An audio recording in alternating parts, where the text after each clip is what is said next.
안녕하세요. 허정 목사입니다. 성도님들 무더운 여름 잘 보내고 계신가요? 여름 특강 믿음의 거장들과 함께 걷는 한 달 여행으로 오늘 이렇게 여러분을 찾아뵙게 되었습니다. 우리의 분주한 일상을 잠시만 멈추고 믿음의 거장을 함께 만나보길 원합니다. 제가 소개할 믿음의 거장은 바로 예수님의 수제자 베드로입니다. 아마 성도님들께서는 이 베드로에 대해 잘 아실 것입니다. 이 베드로는 복음서에서 예수님과의 일화도 많고 또 초대교회에서 많은 활약을 했습니다. 오늘 이 베드로의 생애에 따라서 이 베드로에 대해 알아보려고 합니다.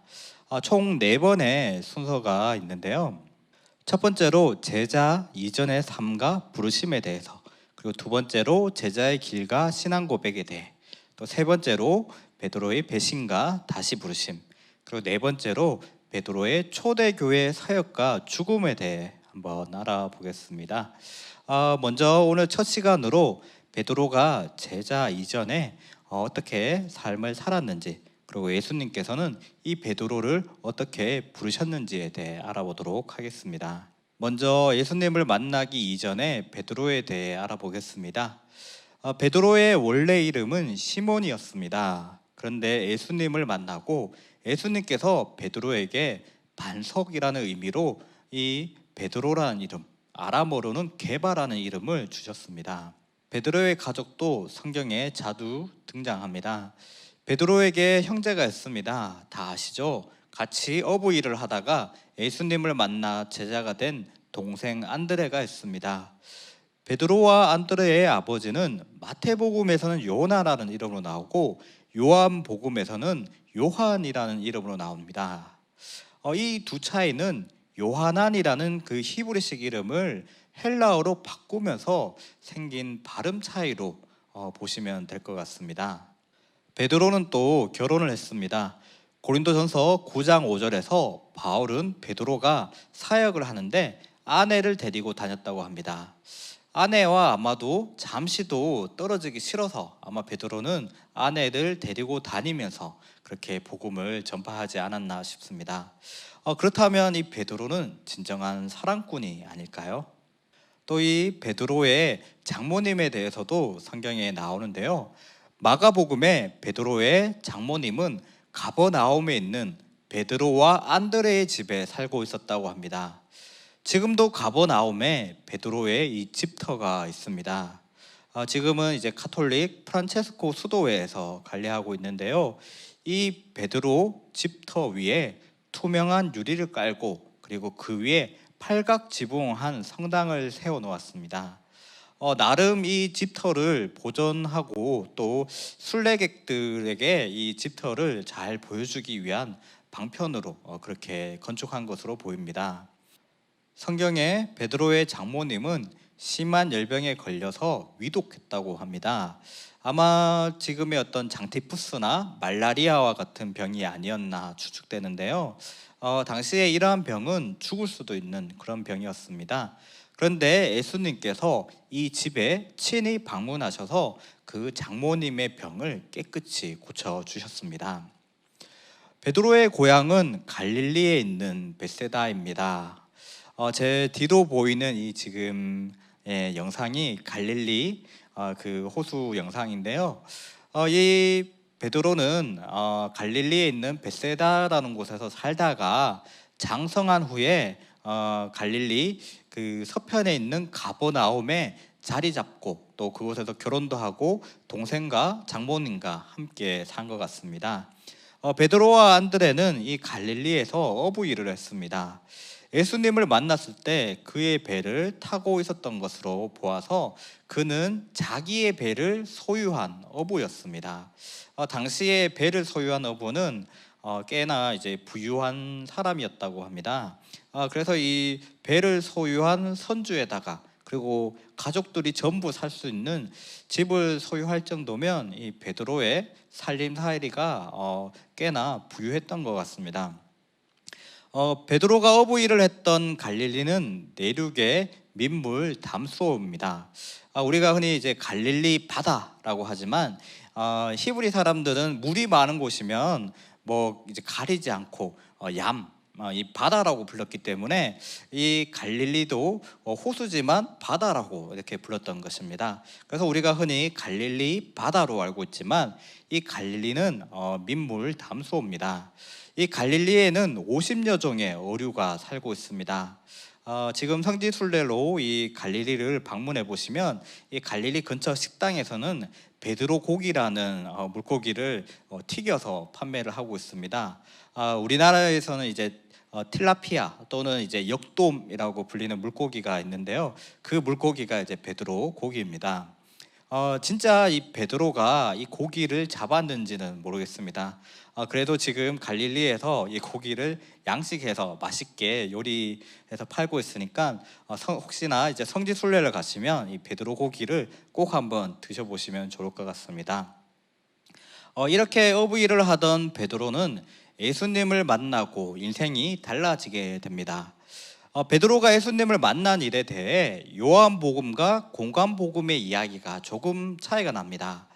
요한복음에서는 세례 요한의 제자였던 안드레가 예수님을 먼저 만나고 이 예수님을 메시아라고 확신하게 됩니다.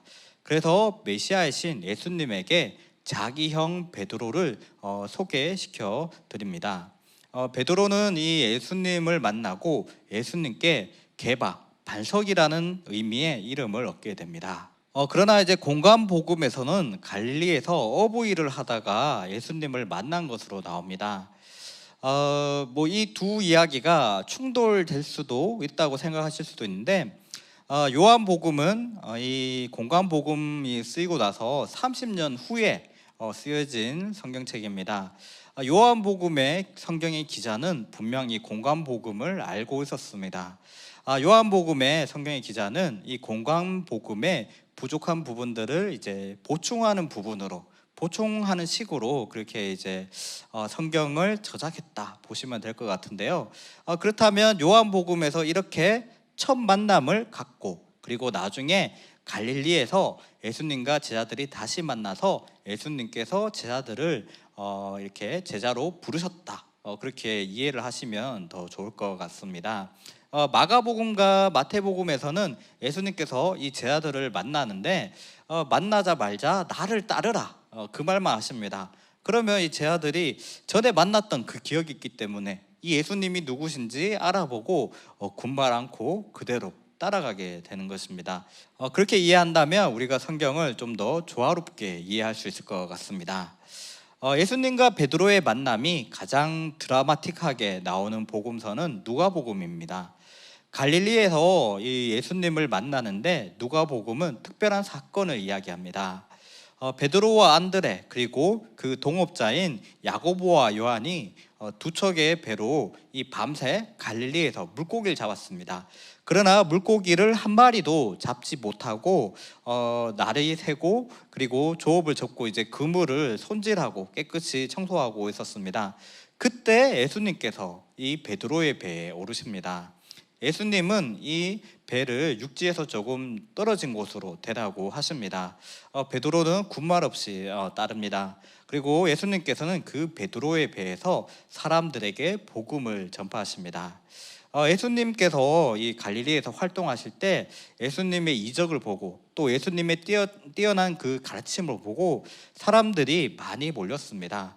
워낙 많이 몰리니 예수님께서는 이 배에 오르셔서 육지와 조금 떨어진 곳에서 사람들이 막 몰리니까 조금 떨어진 곳에서 사람들에게 복음을 전파하신 것입니다.